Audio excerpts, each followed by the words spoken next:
Hello everyone. Today we are looking at 3 field watches that all come in at under $100. We're going to look at a Lorus, we're going to look at a Timex, and we're going to look at a Berny. Now, if like me, the closest you've ever gotten to military action is loading up Call of Duty on a console, but you still want a little hint of that military in your life, you'll really like field watches. We're going to start by looking at the Timex. So this is the Timex Expedition Scout. Now this is a very popular watch, particularly if you are in the United States. These clock in at around about $40 to $50 and about the same price in pounds. Sometimes in the States you can get a really good deal, maybe even getting it less than $40. So quite a cheap watch. What you're getting is a 40mm field watch. It's got a brass case. It's 11 millimeters thick. You've got 50 meters of water resistance, 20 millimeter lugs, which is perfect. And you've got the rather excellent Indiglo backlight too, which is brilliant. The Expedition Scout is the first field watch that I bought. It wasn't this one. I've since bought another. The original one that I bought had a black face, but the Indiglo tends to work better on the lighter dials. Just worth noting that. Now, I didn't really get on with my Timex Expedition Scout, and I felt that it was a little bit too heavy and a little bit too bulky. So I don't mind the specs of this watch. I don't love the fact that it's a brass case, and you may notice, watch out if you've got a painted brass case. This one you can see the paint's just coming away here. So I'd recommend the stainless steel look if you're going to get one of these. But I just felt this watch is just a little bit too heavy and a little bit too thick to be really as much of a field watch as I want it to be. I kind of like my field watches to go unnoticed. I like them to feel light on my wrist and not feel like I'm actually wearing a watch. I don't think the Timex does this. It's quite a heavy watch. That said, I do like the dial design. I think the dial looks great. I like the handset. I like the second hand as well. I think it's a lovely looking watch. Just a little bit too bulky for me. And the Indiglo is brilliant. It really is good. It's the best of the bunch. Obviously, you're not getting lights on the other two, but the Indiglo is brilliant in any kind of dark condition at all. It's a good watch, but it isn't my favourite of the 3. Here is that Timex on my wrist. It looks well enough, but I just find it a little bit too chunky. It's just a little bit too thick for my liking. If you've got bigger wrists and you're a bigger guy, maybe you might find this no problem at all. But I like a small field watch.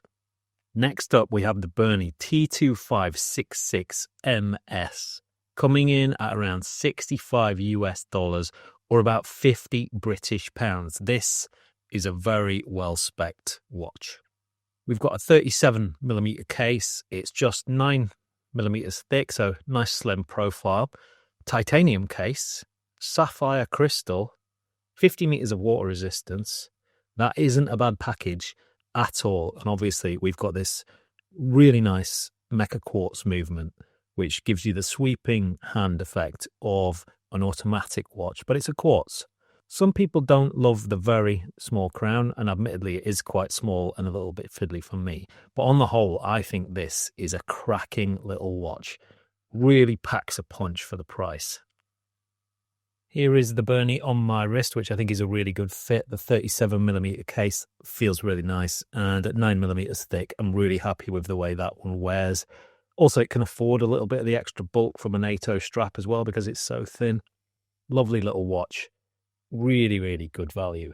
Now, some people will call this one a Type B Flieger rather than a field watch, and I think that's a fair enough thing to say. I still recognise this as a field watch rather than Type B Flieger, just due to its small case. Obviously, it's a rip-off of the Seiko SNK 809, I think it is. Some people say it is better than the Seiko. I would agree. I think it's better spec'd, although it's not an automatic like the Seiko. I think the fact that it's got a titanium case, the fact that it's got sapphire, and the mecha quartz as well is pretty good. Really, really good value watch. But my pick of the field watches for under $100 is this Lorus. Now, this is a Lorus RXD425L8.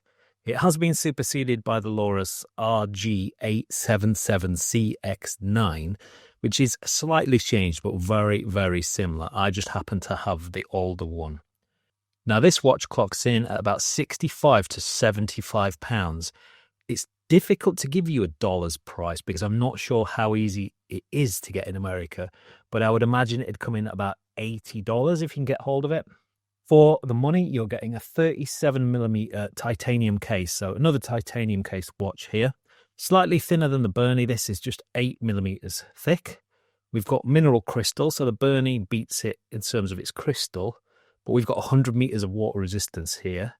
And just to mention, this has got 18mm lugs, where the other two have both got 20mm lugs. So it's worth considering. But all in all, I think this is the best of the bunch. And if you've got under $100 and you want to go get a field watch, if you can get hold of this one, I think this is the absolute pick of the bunch. We've got a very simple dial design, nice and easy to read. A little bit of loom on the hands. Now, the loom on all three watches isn't great, but in terms of nighttime reading, the Expedition wins quite comfortably. The loom's okay on this one, but not brilliant. There is a slightly cheaper version of this watch, which has become known as the Lorus Lumibright. It's got the fully loomed dial. I've already got a review for that on my channel, so go watch that if you're interested. But I think this is the better watch. Now, this is the Lorus on my wrist, and I just love the fact that it is so slim, 8mm thick. Barely tell that you're wearing it. It'll go with a bunch of different straps. Feels nice and rugged. I've had this one in the water a few times. Really top-notch field watch. Really like this watch. This is definitely the one I would go for if you've got a choice. 3 great field watches that are all good in their own right.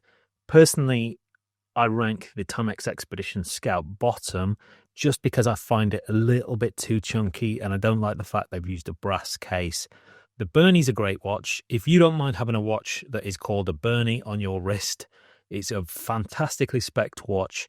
Go and get it. It's great. You won't regret this one whatsoever. But my personal favourite is the Lorus. There's just something I really like about the look of this watch, and the spec is fantastic too. And that added 50 meters of water resistance, a little bit of a trade-off because we don't get the sapphire crystal that the Berny's got, but it's a great watch, and mineral crystal is no problem at all in a field watch like this.